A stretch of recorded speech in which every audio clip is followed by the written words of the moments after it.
আমরা 3 মাসে 75 ইউনিট ফ্রিতে বিদ্যুৎ দিই। এতে আমাদের অনেক খরচ হয়। এই সংখ্যাটা অনেকেই জানতেন না, এবং যারা পায় তারাও হয়তো জানবে না। এটা বড় জেস্চার। বিদ্যুৎকে তো টাকা দিতে দিতে আমাদের ভান্ডার শেষ হয়ে যাচ্ছে। দুর্গাপুরের হালও খুব খারাপ। ওয়ার্ডগুলো কোনো কাজ করছে না। ওই যে কাউন্সিলর নেই যেখানে, সেখানে একটা ফর্মুলা বের করো। ববি, তুমি সিএসের সাথে বসে একটা ফর্মুলা বের করে ইমিডিয়েট আমায় দেবে। সেই এলাকাগুলো কেউ দেখছে না। বিউটিফিকেশানে এত বিউটিফিকেশান হয়েছে, এত টাকা খরচ করেছে, কিন্তু তার কোনো মেনটেনেন্স নেই। যত্নটা তো করতে হবে। নিজের শরীর যত্ন করব, নিজে ভালো ভালো জামা কাপড় পরবো, বড় বড় রেস্টুরেন্টে খেতে যাব, যেতেই পারে, কিন্তু আমার জায়গাটাকে দেখব না। আমার ঘরটা তো আমার জায়গা, যেখানে আমি কাজ করি, সেটাকে অবহেলা করব। শর্ট সার্কিট হচ্ছে বেশি, কারণ কেউ দেখে না, জাস্ট অবহেলা, নেগলিজেন্স। ইলেকট্রিক ডিপার্টমেন্টকেও অল্প আমি বলবো সিনসিয়ারলি দেখতে হবে। শর্ট সার্কিট তোমাদের মধ্যে পড়ে না মানে? মিউনিসিপ্যালিটিকে দেবে না। মিউনিসিপ্যালিটির সাথে এটা পাওয়ার ডিপার্টমেন্ট দেখবে। মিউনিসিপ্যালিটি যারা ময়লা তোলে না, তারা তোমার কারেন্টের শর্ট সার্কিট হচ্ছে কিনা দেখবে। তারা তো টাকা খেতে ব্যস্ত। এইসব আমি এখনো মনে করি এই অযোগ্য লোকেদের দিয়ে কাজ করানো উচিত নয়।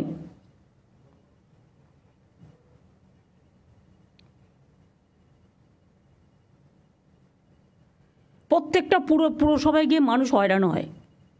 আমরা সব সার্টিফিকেট অনলাইন করে দিয়েছি, তারপরও মানুষকে mutation, income certificate, trade licence সব কিছুর জন্য হ্যারাস হতে হয়।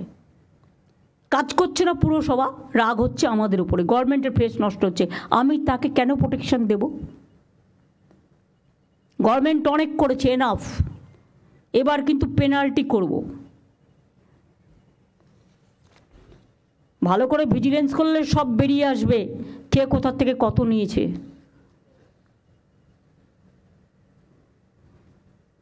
আর যারা সব টাকা নিয়ে চলে যাচ্ছে, তারাই আবার ভোটটাও পেয়ে যাচ্ছে।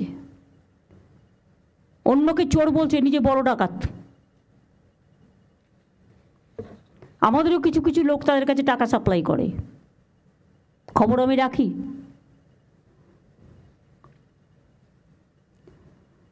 মিউটেশন অকারণে দেরি করা বন্ধ করতে হবে, আদারওয়াইজ অ্যাকশন হবে, পেনাল্টি হবে। যে করছে না তার বিরুদ্ধে, সে যেই হোক। নিয়মের বাইরে কোনো ডেভেলপমেন্ট ফি নেওয়া যাবে না। হঠাৎ করে রবি ঘোষ একদিন অ্যানাউন্স করে দিল কোচবিহারে ট্যাক্স বাড়ানো হলো। তুমি কি ভাই ট্যাক্স বাড়ানোর? কোনো মিউনিসিপ্যালিটি সরকারের পারমিশন ছাড়া ট্যাক্স বাড়াতে পারবেন না। এটা আপনার করে খাওয়ার জায়গা নয়, প্লিজ আন্ডারস্ট্যান্ড। ট্রেড লাইসেন্স দেওয়ার আগে এনকোয়ারি করে দেখে নিতে হবে যাকে তাকে ট্রেড লাইসেন্স দিয়ে দিচ্ছে টাকার বদলে। ভাই, অনলাইন থাকা সত্ত্বেও লোককে কেন হ্যারাস হতে হচ্ছে আমি সেটা জিজ্ঞেস করছি। অনলাইন থাকা সত্ত্বেও যে হ্যারাস হবে, একটা ওয়েবসাইট, একটা অ্যাপ করে দেবে, সেখানে সে কমপ্লেন করলেই সঙ্গে সঙ্গে যেখানে হ্যারাস হচ্ছে তাকে ডেকে তার বিরুদ্ধে পেনাল্টি হবে। Right two information, right two commission, এগুলো তো আছে আমাদের। রাইট টু ওয়ার্ক, আমাদের কমিশন আছে। রাইট টু পাবলিক সার্ভিস আছে। তো পাবলিক সার্ভিসটা অ্যাপ্লাই হচ্ছে না কেন? একজন কমিশনারের অবস্থাকে টাকা নিচ্ছে, চলে যাচ্ছে, অ্যাপ্লাই হচ্ছে না কেন? কটা কেসে অ্যাপ্লাই হয়েছে?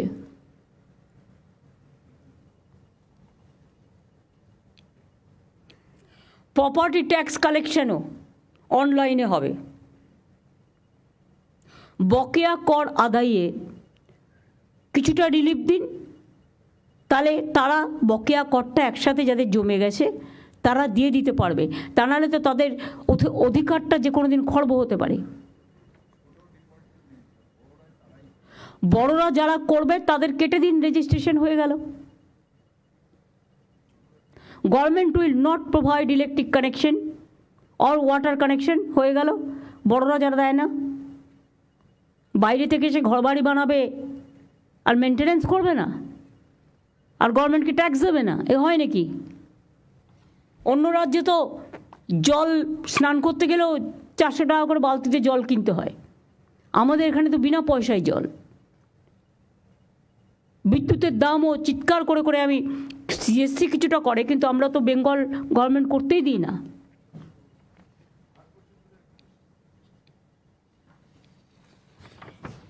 আমি এটা গোপালিকার হাতে দিচ্ছি,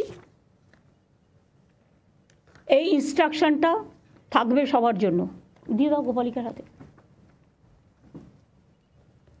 আর এগুলো রেখে দাও, বেস্ট পারফরমেন্স এরা কী করেছে দেখে নাও। তাহলে প্রত্যেকটা জায়গায় এইভাবে, এই যে হাওড়ারটাও দিয়ে দিলাম, এগুলো আমি যতটা জোগাড় করতে পেরেছি। এই যে রাজারহাট এনক্রোচমেন্ট করেছে, কেন করেছে, কিভাবে করেছে, ওদের অন্য জায়গায় শিফট করো। 355 প্রিন্স আনোয়ারসা রোড, যাদবপুর থানা। এক পাশের রাস্তাটি গল্ফ গ্রিন থানার অধীনে, পুরসভার 93 ওয়ার্ড, বড় 10, লর্ড বেকারি মোড়, 29 কাঠা মূল্যবান জমি। জমিটি তথ্য সংস্কৃতি দপ্তরের।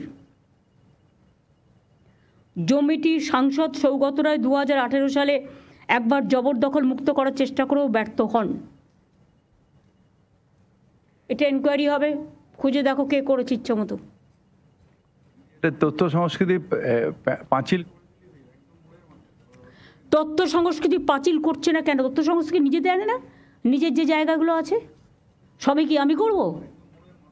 মোড়ের মাথায় একদম, যে যা পারছে যেখানে। আমি তো ডিএমদের বলেছি, আমি সোমবারের মধ্যে গোপালিকা তোমার কাছে রিপোর্ট, ম্যাডাম এসে গেছি ম্যাডাম, সবারই অলরেডি সবার রিপোর্ট। ম্যাডাম সেই জমিগুলোকে আমরা যেভাবে বলেছিলাম এগোতে, সেইভাবে এগো। রাজ্যের জমি কারো ব্যক্তিগত প্রপার্টি নয়, যখন ইচ্ছে যাকে আরে আমি একটা রাজ্যের রেভিনিউ পাই, সেখান থেকে সেন্ট্রাল গভর্নমেন্ট টাকা দেয় না। কোত্থেকে চালাবো জানি না, 3 বছর ধরে ফেস করছি।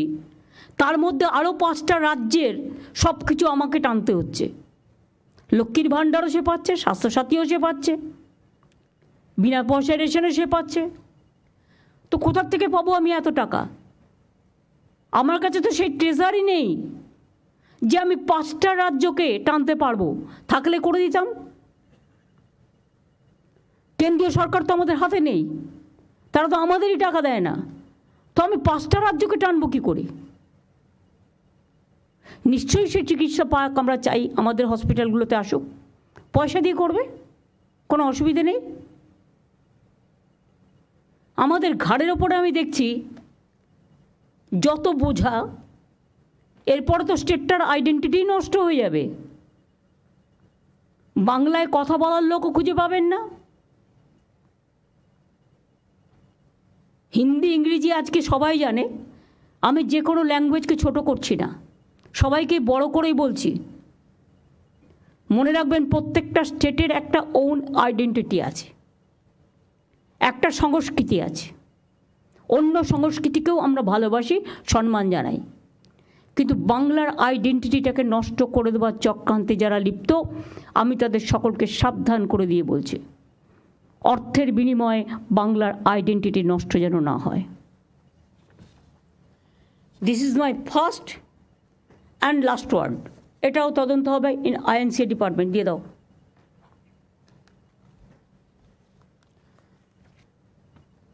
আমার যা বলার আমি বলেছি। আমি এর জন্য কোনো ক্ল্যারিফিকেশান কারো কাছে চাইব না। আমি যেটা বললাম সেটা আমাদের সবার কথা, মানুষের কথা।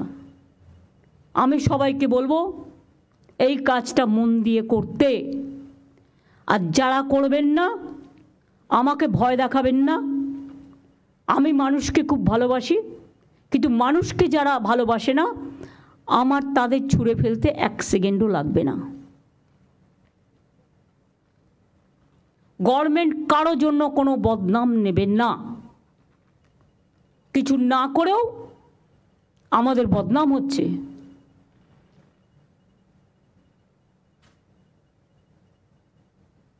বাংলার আইডেন্টিটিটাকে বিক্রি করে দেওয়া হচ্ছে টাকার বিনিময়ে, এটা যেন না হয়।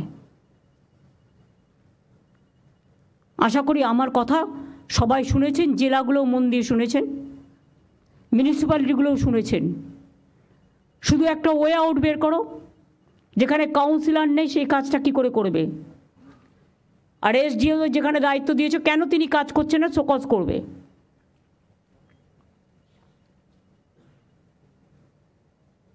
আর এমএলএদের আমি বলবো এসব কাজে ইন্টারফেয়ার না করতে। কারখানার গেটে চাঁদা তুলতে, যেই হোক, সব দলের এমএলএকেই জমি দখল করতে, কাউন্সিলর না থাকলে আরও ভালো, তারাই ডাইরেক্ট করে নিচ্ছে। এসব হবে না। আমার কাছে কিন্তু প্রত্যেকটা রিপোর্ট আছে এবং আমি ইচ অ্যান্ড এভরিথিং জানি। সুতরাং কোথাও যদি চেঞ্জ করারও প্রয়োজন হয়, যারা নট এফিশিয়েন্ট, যারা এফিশিয়েন্ট সার্ভিস দিতে পারছেন না, প্রয়োজন হলে লোকালি সার্ভে করে কাজের লোকেদের দায়িত্ব দেওয়া হোক। সেক্ষেত্রে আমাকে রিপোর্ট আমি চাই না, আমার লিস্ট চাই। আমি 10 দিন টাইম দিলাম, একটু তো টাইম লাগবে ভালো খুঁজে বের করতে। অনেক ভালো লোক আছে, ট্যালেন্টেড লোক আছে, যারা মানুষকে ভালোবাসে, কাজটা জানে, তাদের কিন্তু কাজে ইনভলভ করা হচ্ছে না। যাকে দায়িত্ব দেওয়া হয়েছে সে লাল গাড়ি নিয়ে ঘুরে বেড়াচ্ছে, লাল গাড়ি চড়া বারণ, তা সত্ত্বেও আমি চড়ি না। স্কুটার হাঁকিয়ে, পাইলট হাঁকিয়ে ঘুরে বেড়াচ্ছে, দো দে আর নট এন্টাইটেলড। আর যে ডেভেলপমেন্ট ওরিয়েন্টেড অথরিটির কাজ হয়ে গেছে, তার একটা লিস্টও আমি চাই। কারণ এগুলো রেখে গভর্নমেন্টের টাকা খরচ করার কোনো মানে হয় না গা টেপার পা টেপার জন্য। এদের অন্য জায়গায় কাজে লাগালে বরঞ্চ তারা মানুষের অন্যান্য কাজগুলো করুক, কাজ শিখুক। যে যার ইচ্ছা মতো ওই ডেভেলপমেন্ট অথরিটিগুলোকে লোক ঢুকিয়ে গেছে। কবে ঢুকিয়েছে, কী করে ঢুকিয়েছে, কত ঢুকিয়েছে, তারা কি করছে, তার একটা ডিটেলস রিপোর্টও আমি চাই। এবং এখানে আলাপনকেও আমি একটু বলছি, এই অথরিটিগুলোর ব্যাপারে, ডিটেলসটার ব্যাপারে তুমিও একটু কাজ করবে, তুমি একটু হেল্প করবে। গোপালিকা একা পারবে না, ডিটেলস নিয়ে আমাকে দেবে। তারপরে সরকারিভাবে যা দায়িত্ব নেওয়ার আমি নেব। এসজেডিএ অলরেডি ভেঙে দেওয়া হয়েছে, ডিএমের হাতে দায়িত্ব দেওয়া হয়েছে।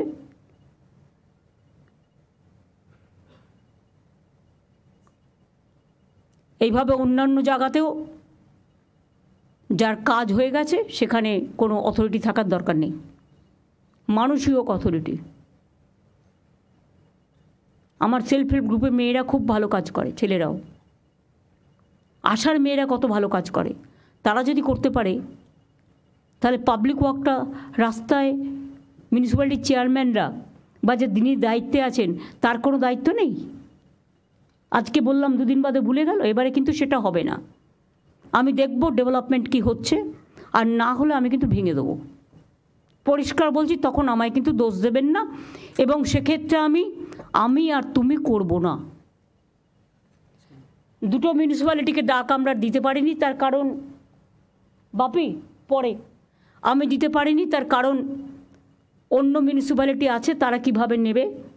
কারণ আমি আমাদের লোকেদের যতটা বকতে পারি, বাইরের লোকেদের, অন্য রাজনৈতিক দলের লোকেদের অতটা বকার অধিকার আমার নেই, এটা তাদের নিজস্ব ব্যাপার।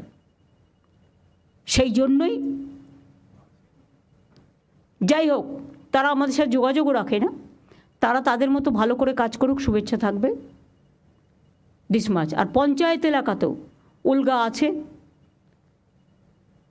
এখন কিন্তু বড় বড় বাড়ি হচ্ছে, কিন্তু দমকল ঢোকার জায়গা নেই, ফায়ার ব্রিগেড ঢোকার জায়গা নেই। এখন থেকে একটা সিস্টেমের মধ্যে আনতে হবে। যে যা ইচ্ছে টাকা নিচ্ছে আর দিয়ে দিচ্ছে। আর বিবেক উদ্বাস যেহেতু ল্যান্ডের দায়িত্বে আসছে, উদ্বাস্তু কলোনিগুলোকে আমি রেকগনিশন দিতে বলেছিলাম। আর 2 হচ্ছে 3 তলা বাড়ি পর্যন্ত তাদের অ্যালাউ করা যেতে পারে, তার বেশি অ্যালাউ করো না। এবং সেটাও কন্ডিশনাল, যে এরপরে যদি আপনি করেন তাহলে কিন্তু পাট্টাটা উইথড্র করে নেওয়া হবে। একটা ক্লজ থাকলে তাহলে এভরিবডি উইল টেক কেয়ার।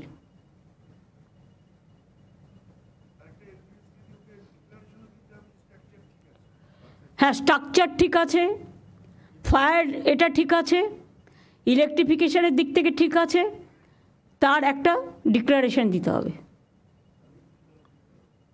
তাহলে অনেকটা কাজ হয়ে যাবে। সরি, আমি প্রায় 1 ঘন্টা বকাবকি করলাম। এটাকে বকাবকি হিসেবে মেনে নেবেন না, মানুষের কাজ হিসেবে মেনে নেবেন। আমার নলেজে যেটা এসছে, আমার চোখে যেটা পড়েছে, আমি মানুষের কাছে রাস্তায় হাঁটতে হাঁটতে যে কমপ্লেনগুলো পেয়েছি তার ওপর ভিত্তি করে আমি একটা সার্ভে করেছি, তার থেকে এই রিপোর্টগুলো আমি পেয়েছি। এবং সেই রিপোর্টের তথ্যতা এবং সত্যতা সম্পর্কে কোনো বাজে কথা নেই। আশা করব যা বললাম এটা মাথায় রেখে কাজগুলো করবেন। আমি সিএসকে বলবো মিটিংটা শেষ করবার জন্য।